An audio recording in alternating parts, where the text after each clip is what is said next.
A golden sunset painted the dusty main street of Willowcreek, Colorado, the year 1878, when Abigail Nielsen stumbled into town. Her once fine blue dress now torn at the hem and sleeve, dirt smudged across her face, and an empty purse clutched desperately in her trembling hands. The 3-day journey from Denver had taken everything from her money, dignity, and nearly her hope. Abigail pushed a strand of auburn hair from her face as she approached the town's only hotel, a 2-story wooden structure with peeling paint and a sign that swung in the evening breeze. The journey west had been born of desperation after her father's death left her with nothing but debts and painful memories in Boston. "Excuse me," she said softly to the hotel clerk, a thin man with spectacles perched on his nose. "I need a room, please." The clerk looked up, his eyes traveling from her mud-stained boots to her torn dress, lingering on the frayed edges of her sleeves. "Rooms are $2 a night, paid in advance," he said, his voice flat. Abigail swallowed hard. I have no money at present, but I can work. I'm educated." "I can read and write, do figures," the clerk's laugh cut her off. "This ain't a charity, miss. No money, no room." A woman in a fine dress with elaborate bustles approached the desk, her nose wrinkling as she caught sight of Abigail. "Gerald," she said to the clerk, "surely you're not considering letting this vagrant stay here? What would the other guests think?" "No, Mrs. Holcomb, I was just explaining our policy," the clerk assured her. Mrs. Holcomb turned to Abigail, her eyes cold. "Look at you with your torn dress and empty purse. This is a respectable establishment." 2 other well-dressed women who had been sitting in the lobby approached, their curious eyes fixed on Abigail's disheveled appearance. "Perhaps she's one of those women from the saloon across town," one whispered, loud enough for Abigail to hear. "No, even they can afford better clothes," the other replied with a laugh. Heat rushed to Abigail's cheeks as she clutched her empty purse tighter. "I am a respectable woman," she said, her voice quavering. "My father was a professor at Harvard University. I simply had some misfortune on my journey." This only made the women laugh harder. "A professor's daughter in those rags?" Mrs. Holcomb gestured at Abigail's torn dress. "My dear, you'll need to invent a better story. Or perhaps a richer father," added one of the others, sending them into fresh peals of laughter. Abigail felt tears threatening to spill but held them back. She would not give these cruel women the satisfaction of seeing her cry. "That's enough."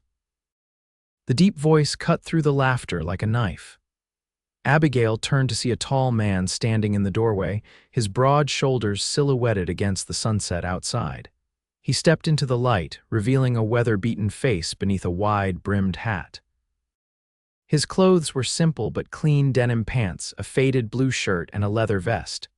A gun belt hung low on his hips, the weapon worn but well-maintained. "Owen Riley," Mrs. Holcomb said, her tone suddenly syrupy sweet. "What brings you to town? I thought you'd be at your ranch." Owen ignored her question, his eyes fixed on Abigail.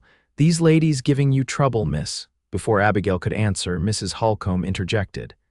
"We were just explaining that this establishment has standards, Owen. Surely you understand." Owen's eyes never left Abigail's face. "I understand plenty." He stepped forward, placing a hand on the counter.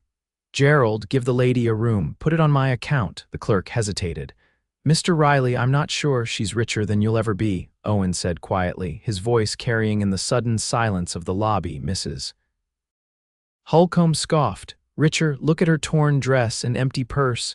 "There are different kinds of riches, madam," Owen replied, his voice level, "and I reckon she's got the kind that matters." He turned to Abigail. "What's your name, miss?" "Abigail Nielsen," she said, finding her voice at last. "Well, Miss Nielsen, welcome to Willowcreek." He tipped his hat. "The room's yours for as long as you need it." The clerk reluctantly pulled out a key. "Room 204, upstairs on the right." "Thank you," Abigail whispered, taking the key with trembling fingers. She looked at Owen, studying his face, the sun-weathered skin, the lines around his eyes that suggested he smiled often, the quiet strength in his gaze. "I'll repay you, Mr. Riley, I promise." "We'll talk about that later," he said. "For now, get some rest. Town's small, but there's decent folk here, despite what you might think from this welcome." He shot a pointed look at the still frowning women. As Abigail climbed the stairs to her room, she heard Mrs. Holcomb's hushed voice. Owen Riley, taking in strays again. First those orphan children at his ranch, now this woman. What is he thinking? He's thinking with something other than his head, another woman replied, followed by muffled laughter. Abigail shut her door on their words, sank onto the simple bed, and finally let her tears fall. She was grateful for the cowboy's kindness, but ashamed of needing it. Tomorrow, she promised herself, she would find work in her own way. The next morning, Abigail washed her face in the basin provided and did her best to mend her dress using the small sewing kit. She kept in her traveling bag the one possession the thieves hadn't taken when they robbed the stagecoach. She pinned her hair neatly and headed downstairs, determined to find work. The dining room was mostly empty, but to her surprise, Owen Riley sat at a corner table, a cup of coffee in his hand. He stood as she entered. "Miss Nielsen," he said, "join me for breakfast." Abigail hesitated but nodded, her stomach reminding her that she hadn't eaten since yesterday morning. She sat across from him, self-conscious about her appearance despite her efforts to make herself presentable. "Thank you again for your kindness last night, Mr. Riley," she said. "I intend to find work today and repay you as soon as possible." Owen waved away her words. "No rush on that, and call me Owen." His eyes were even kinder in the daylight, a warm brown that reminded her of autumn in Boston. "What brings you to Willowcreek?" Abigail told him about her father's death, the discovery of his debts, and her decision to come west where she'd heard teachers were needed. "The stagecoach was robbed 2 days ago," she finished. "They took everything, my money, my father's pocket watch, even my locket with my mother's portrait." Owen's face darkened. "The Blackwater gang," he said. "They've been hitting stages between Denver and here for months now." "I was fortunate they didn't harm me," Abigail said softly. "Just left me on the road with the other passengers." A waitress brought over 2 plates of eggs, bacon, and biscuits. Owen thanked her and pushed one plate toward Abigail. "Eat," he said. "You'll need your strength if you're planning to take on our schoolchildren." Abigail looked up in surprise. "Is there an opening for a teacher here?" Owen nodded. "Our last teacher left 2 months ago, got married and moved to California. The town's been looking for someone with proper education." Hope bloomed in Abigail's chest. "I was educated at Boston Female Academy. I taught at my father's school for 3 years before his death." "That sounds more than qualified to me," Owen said with a smile. "Finish your breakfast and I'll take you to meet Mayor Thompson." As they ate, Abigail found herself studying Owen. He wasn't traditionally handsome like the suitors who had courted her in Boston, but there was something compelling about his face, the strength in his jaw, the laugh lines around his eyes, the way he spoke directly and honestly. "You mentioned orphans," she said cautiously. "Mrs. Holcomb said something about children at your ranch." A shadow passed over Owen's face. "My sister and her husband died of fever 2 years ago, left behind 3 children. I brought them to live with me at the Silver Creek Ranch." "That's very admirable," Abigail said softly. Owen shrugged. "Family's family, not much admirable about doing what needs doing." He drained his coffee cup. "Ready to meet the mayor?" Mayor Thompson was a portly man with a big voice and bigger ambitions for Willowcreek. He practically beamed when Owen introduced Abigail and explained her qualifications. "A Harvard professor's daughter with teaching experience." The mayor pumped Abigail's hand enthusiastically. "This is exactly what Willowcreek needs to put us on the map. A proper education system attracts the right kind of settlers, you know." "I'm happy to help, Mayor," Abigail said. "When can I start?" "Immediately. The schoolhouse has been sitting empty, 15 children waiting for learning." He named a monthly salary that made Abigail's eyes widen. It was nearly twice what she'd earned in Boston. "That's very generous," she said. "We value education here, Miss Nielsen," the mayor replied, "and we need to compete with bigger towns for talent like yours." As they left the mayor's office, Abigail felt lighter than she had in months. "I can't believe my good fortune," she said to Owen as they walked down the boardwalk. "I have a position, a salary I can pay you back for the room and find my own lodging soon." "About that," Owen said, stopping to face her. The schoolhouse has living quarters attached, small but clean, part of the teacher's compensation. Abigail's smile widened, even better. I'll help you move your things later, Owen offered. He hesitated, then added, and I'd like to invite you to Sunday dinner at my ranch this weekend. Meet the children, they'll be your students soon enough. I'd like that very much, Abigail replied, surprised by how much she meant it. The schoolhouse was a simple one-room building with rows of wooden desks, a large blackboard, and bookshelves that needed filling. The attached living quarters consisted of a bedroom, a small sitting room with a fireplace, and a basic kitchen. It was modest but clean, and most importantly, it was hers. By week's end, Abigail had settled into her new home, met most of her future students and their parents, and purchased a new dress with an advance from her salary. The people of Willowcreek had proven welcoming once they learned she was their new teacher, all except Mrs. Holcomb and her friends, who continued to regard her with suspicious eyes and whispered comments. Sunday morning dawned bright and clear. Abigail dressed in her new dark green dress, grateful to be free of the torn blue one that had become a symbol of her humiliation.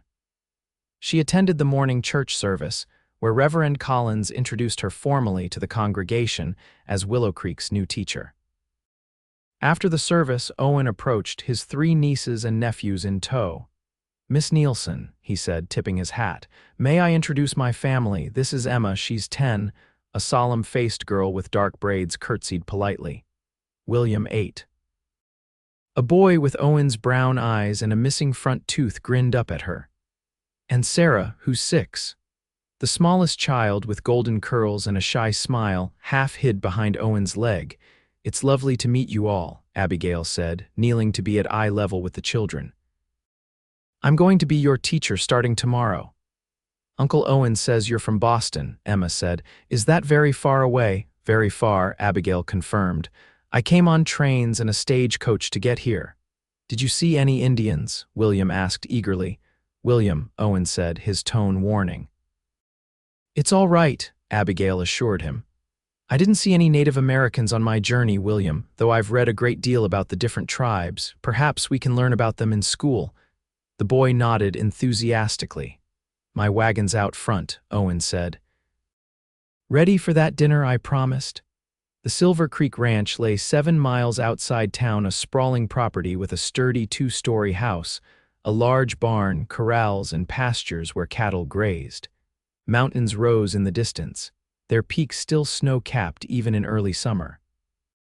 "It's beautiful," Abigail said as Owen helped her down from the wagon. "Been in the Riley family for 15 years, Owen said with pride. "My father came west with nothing but dreams and built this place. When he and Ma passed 5 years ago, it came to me and my sister." A shadow crossed his face, "Now just me and the little ones." Inside, the house was surprisingly homey. The furniture was solid and well-made, the floors covered with colorful rugs and the walls adorned with paintings and family photographs. A plump, gray-haired woman was setting the table in the dining room. "Mrs. Hatcher, our housekeeper," Owen explained. "Don't know what we'd do without her." The older woman looked up and smiled warmly. "So this is the new teacher everyone's talking about. Welcome, Miss Nielsen." Dinner was a lively affair. The children peppered Abigail with questions about Boston, her journey west, and what they would learn in school. Owen mostly listened, a small smile playing at his lips as he watched the interaction. After the meal, Mrs. Hatcher took the children to help with dessert, leaving Owen and Abigail alone in the dining room. "They're wonderful children," Abigail said. "You've done a remarkable job with them, considering the circumstances." "They make it easy," Owen replied. "They're good kids." "They've been through a lot, but they're resilient." He paused. "Like you." Abigail looked down at her plate. "I've been fortunate. My hardships are nothing compared to what many face." "That's not what I meant," Owen said. "I meant you have strength." "Those women at the hotel most would have crumbled under their cruelty, but you held your head high." "I nearly didn't," Abigail admitted. "If you hadn't intervened, you would have found your way," Owen said with certainty. "I just sped things up a bit."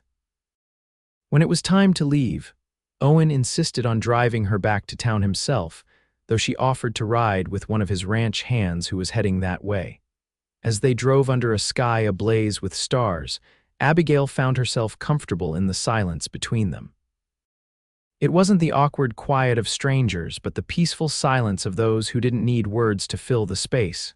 "Thank you for today," she said as the lights of Willowcreek appeared in the distance.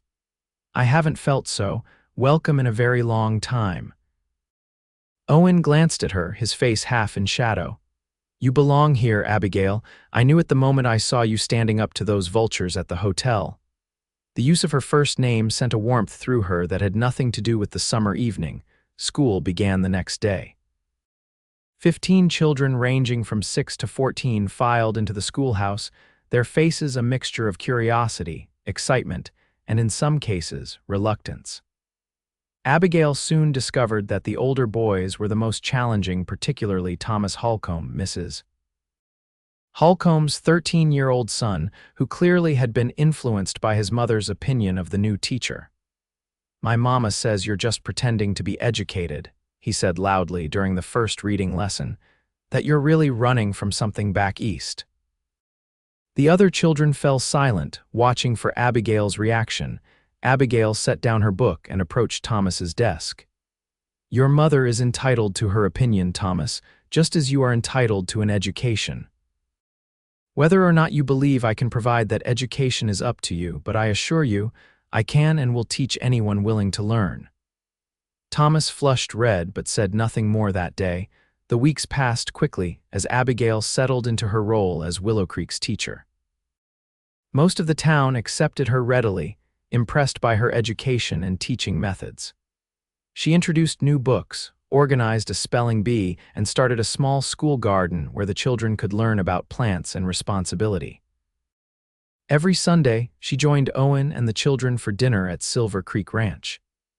These became the highlights of her week: the warm family atmosphere, the lively conversation, the way Owen would sometimes catch her eye across the table and hold her gaze just a moment too long.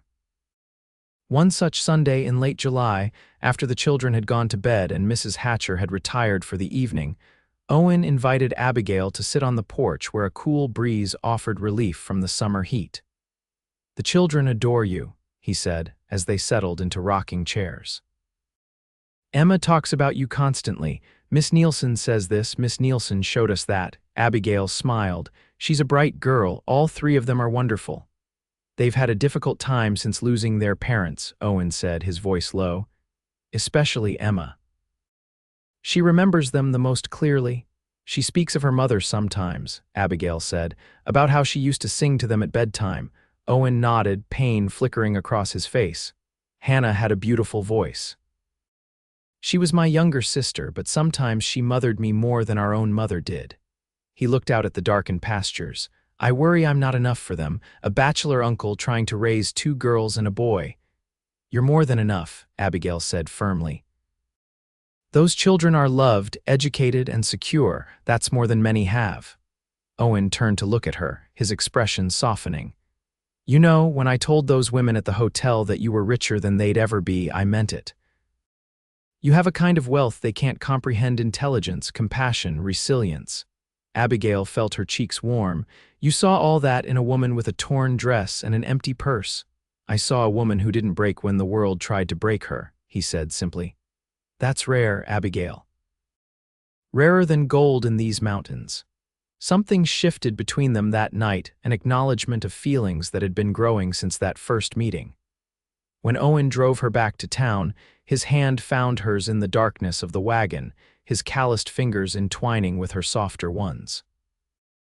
August brought the county fair to Willowcreek, a 3-day event that drew people from neighboring towns. Abigail's students entered their best work in various competitions. Emma's essay won first prize, while William's carved wooden horse earned an honorable mention. On the second day of the fair, as Abigail wandered through the exhibits with Emma and Sarah, she spotted Mrs. Holcomb with her usual circle of friends. The women pointedly turned their backs as Abigail passed. "Why don't they like you, Miss Nielsen?" Sarah asked, her small hand warm in Abigail's. "Some people make judgments based on first impressions," Abigail explained carefully. When I first arrived in town, I didn't look my best. Uncle Owen says people who judge by appearances are missing what's important, Emma stated matter-of-factly. Your uncle is a wise man, Abigail replied, smiling at the girl. Later that afternoon, as the children participated in games with their friends, Abigail found herself alone at the refreshment tent. She was just accepting a cup of lemonade when a commotion erupted near the entrance to the fairgrounds. They've caught one of the Blackwater gang, someone shouted. Sheriff's got him at the jail. The news spread like wildfire through the fairgrounds. Abigail felt her heart race as she made her way toward the growing crowd outside the sheriff's office. Could it be one of the men who had robbed her stage coach? She pushed through the throng just as the sheriff emerged onto the porch of his office, his hand raised for quiet. Folks, we've got Luke Blackwater in custody, he announced. Caught him trying to sell stolen goods over in Preston. We found a collection of watches, jewelry, and other valuables in his saddlebags. What about the rest of the gang? Someone called out. Working on that, the sheriff replied. But this is a start. Anyone who's been robbed by these outlaws in the last 6 months should come by tomorrow to see if we've recovered your property. Hope flared in Abigail's chest. Could her father's watch or her mother's locket be among the recovered items? She felt a presence beside her and turned to find Owen, his expression concerned. You heard, she nodded. Do you think my things might be there? Only one way to find out, he said. I'll come with you tomorrow. The next morning, Abigail and Owen joined the line of people waiting outside the sheriff's office. When their turn came, the sheriff led them to a table where the recovered items were displayed under watchful eyes. Abigail's heart sank as she scanned the collection. There were watches, rings, brooches, and various other valuables, but none she recognized. I'm sorry, she said to the sheriff. My father's watch and my mother's locket don't seem to be here. The sheriff made a note in his ledger. What did they look like, miss?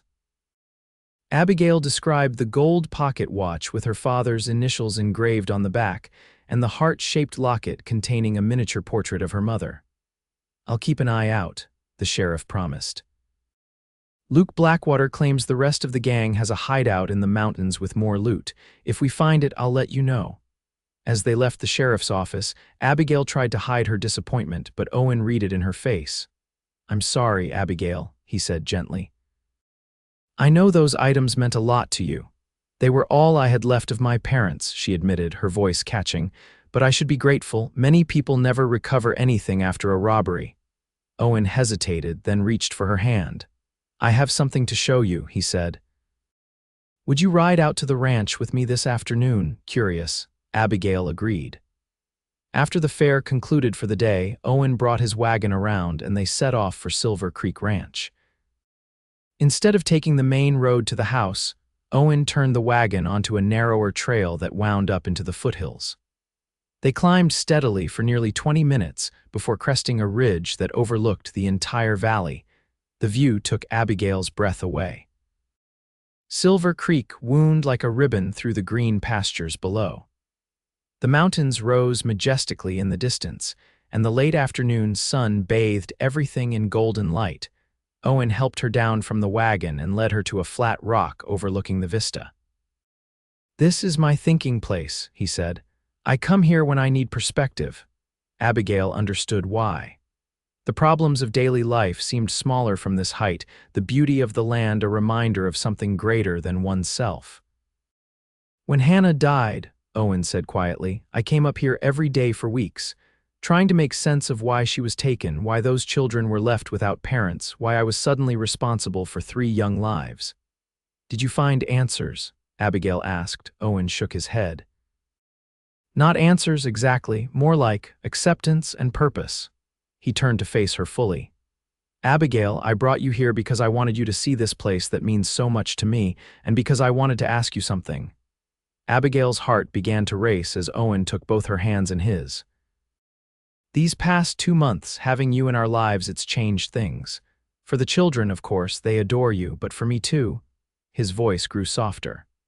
I find myself thinking about you when you're not there, looking forward to Sundays more than I ever did. Wondering what you'd say about things that happened during my day. Owen, Abigail whispered, her voice catching. I know it hasn't been long, he continued, and maybe this is too soon, but I've learned that life is unpredictable and sometimes cruelly short, so I don't want to waste time. He took a deep breath.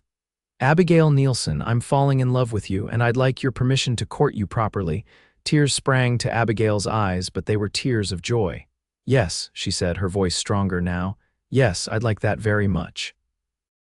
Owen's face broke into a smile that transformed him, erasing the worry lines from his forehead and lighting his eyes.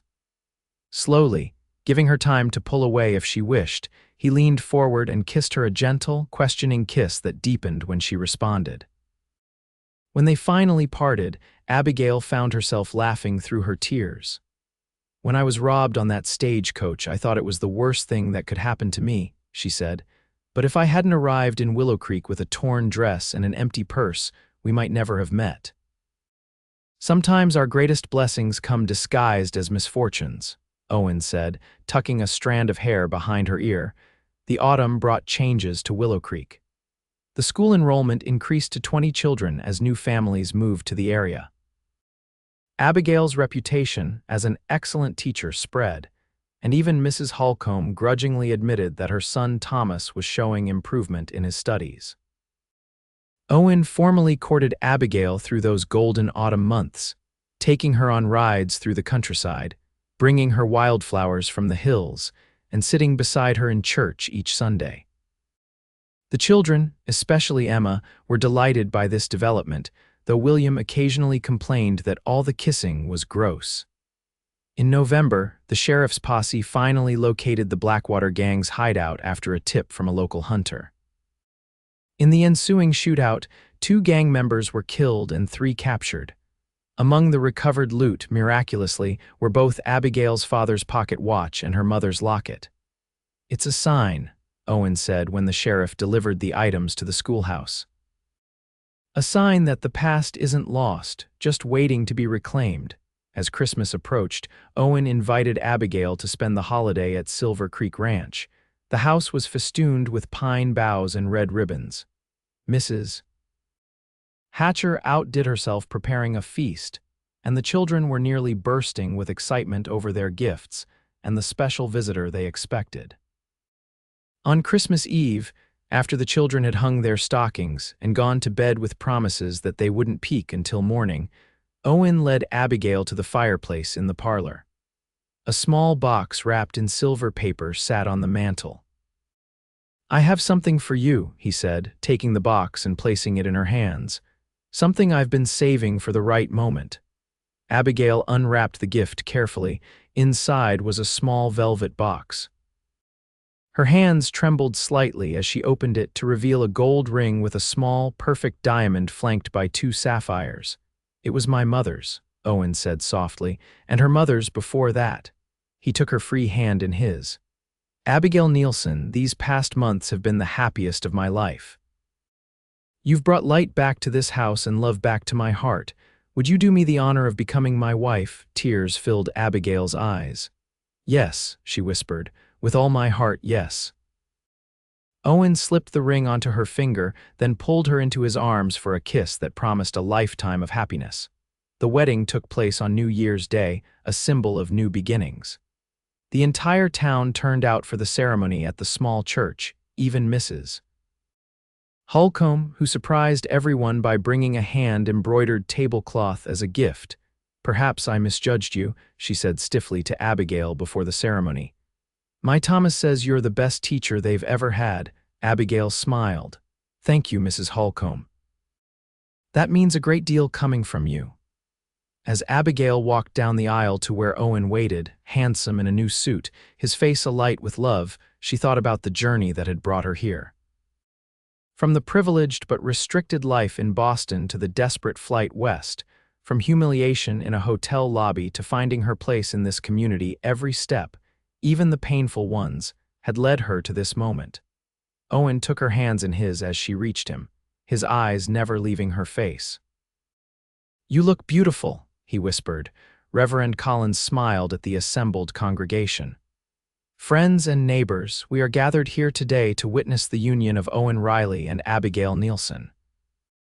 The words washed over Abigail like a blessing as she stood beside the man who had seen her true wealth when everyone else had seen only a torn dress and an empty purse.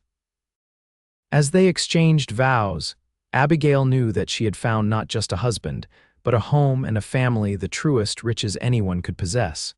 In the years that followed, Silver Creek Ranch prospered under their joint care. Abigail continued teaching until their first child was born, a daughter they named Hannah after Owen's sister. 2 sons followed in the next 5 years, James and Michael, bringing the household to 8 with Emma, William, and Sarah. The town of Willowcreek grew and thrived, eventually adding a proper brick schoolhouse with 2 teachers. The Blackwater gang became a distant memory as peace settled over the valley.